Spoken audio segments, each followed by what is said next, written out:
આ વર્ષે હોળી 25 માર્ચ સોમવારના રોજ ઉજવવામાં આવશે. તેથી હોલિકા દહન 24મી માર્ચે કરવામાં આવશે. આ વર્ષની હોળી ખૂબ જ ખાસ માનવામાં આવે છે, કારણ કે વર્ષનું પ્રથમ ચંદ્રગ્રહણ હોળીના દિવસે જ થવાનું છે. ચંદ્રગ્રહણ 25 માર્ચે સવારે 10:30 વાગ્યે શરૂ થશે અને બપોરે 3:02 સુધી ચાલશે. આ ચંદ્રગ્રહણ ભારતમાં દેખાશે નહીં, પરંતુ જ્યારે પણ આવી કોઈ ખગોળીય ઘટના બને છે ત્યારે તેની અસર સમગ્ર બ્રહ્માંડ પર પડે છે. તે જ સમયે તે બધી રાશિઓ પર કોઈને કોઈ રીતે અસર કરશે. તમામ રાશિના લોકો પર એટલે કે વ્યક્તિઓ પર પણ તેની ચોક્કસ અસર પડશે. 12 રાશિઓ પર અલગ અલગ પડશે અસર, પરંતુ કેટલાક લોકો પર તેની ખાસ અસર પડશે. મિથુન, મકર, સિંહ અને ધનુ રાશિના લોકો પર ચંદ્રગ્રહણની શુભ અસર પડશે. આ ચંદ્રગ્રહણની શુભ અસર મેળવવા માટે અન્ય લોકોએ શ્રી હરિ, વિષ્ણુ, મહાદેવ અને ચંડેશ્વર એટલે કે ચંદ્રના બીજ મંત્રનો જાપ કરવો પડશે. આ કારણે તે બધા લોકો પર ચંદ્રગ્રહણની અસર શુભ રહેશે. કોઈ પણ રીતે ફાલ્ગુન મહિનાની શુક્લ પક્ષની પૂર્ણિમાની તિથિ ખૂબ જ મહત્વપૂર્ણ છે અને આ રાત્રે જપ, તપ, ધ્યાન, ભજન વગેરે કરવાથી વ્યક્તિના જીવનમાં હંમેશા શુભતા આવે છે. ચાલો જાણીએ કે આ વર્ષના ચંદ્રગ્રહણની તમામ રાશિઓ પર શું અસર પડી શકે છે. મેષ રાશિ માટે આ ચંદ્રગ્રહણ મિશ્રિત રહેશે અને તમારા ગુસ્સા પર નિયંત્રણ રાખશે. શ્રી હરિ, વિષ્ણુનો પણ જાપ કરો, તે શુભ રહેશે. વૃષભ રાશિના જાતકોએ ખાસ કાળજી લેવી પડશે. તેમના સ્વાસ્થ્ય પર વિશેષ ધ્યાન આપવું પડશે. મહાદેવની પૂજા પણ કરો. તમામ પ્રકારના આશીર્વાદ મળશે. મિથુન રાશિ, આ ગ્રહણ મિથુન રાશિના લોકો માટે શુભ સંયોગ લાવશે. માનસિક તણાવ દૂર થશે. અટકેલા કામ પૂરા થઈ શકે છે. સ્વાસ્થ્ય સારું રહેશે અને પારિવારિક સુખ શાંતિ જળવાઈ રહેશે. શ્રી હરિ, વિષ્ણુનો જાપ કરો અને વધુ શુભતા પ્રાપ્ત થશે. કર્ક રાશિવાળા લોકોએ ખાસ સાવધાની રાખવાની જરૂર છે.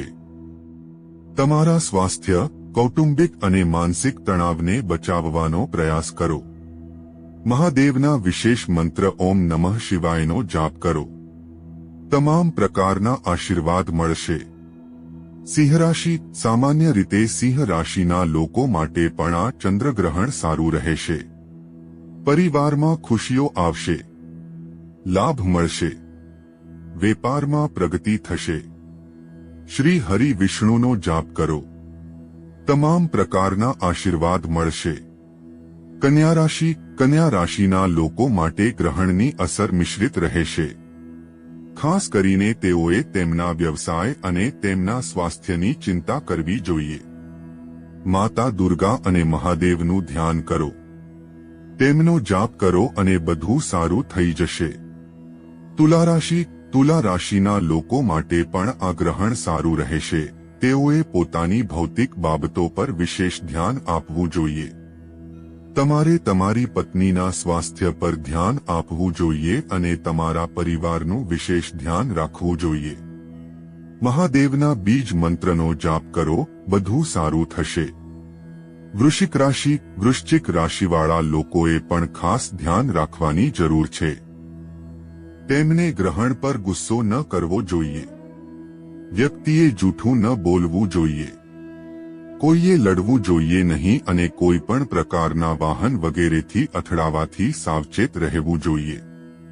દેવી દુર્ગાનું ધ્યાન કરો અને મહાદેવના બીજ મંત્રનો જાપ કરો, બધું સારું થઈ જશે. ધનુરાશિ, આ ગ્રહણ ધનુ રાશિના લોકો માટે સારું રહેશે. આનો લાભ તેમને મળશે. પારિવારિક શાંતિ રહેશે. મન શાંત રહેશે. વેપાર, નોકરી વગેરેમાં તમને પ્રગતિ મળી શકે છે. ગુરુનું ધ્યાન કરો.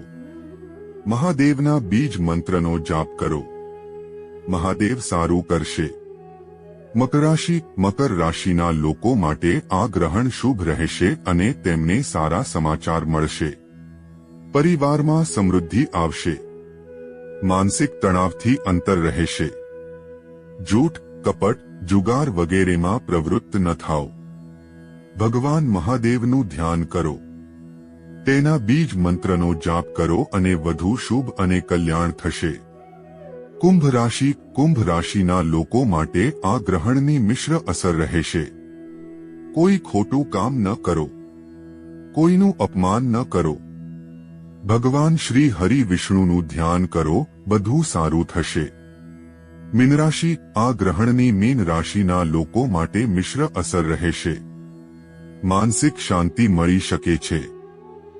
પરિવારમાં મતભેદ વગેરે થઈ શકે છે. આથી પોતે ગુસ્સે ન થાઓ અને મહાદેવના બીજ મંત્રનો જાપ કરો. મહાદેવ બધું જ શુભ કરશે.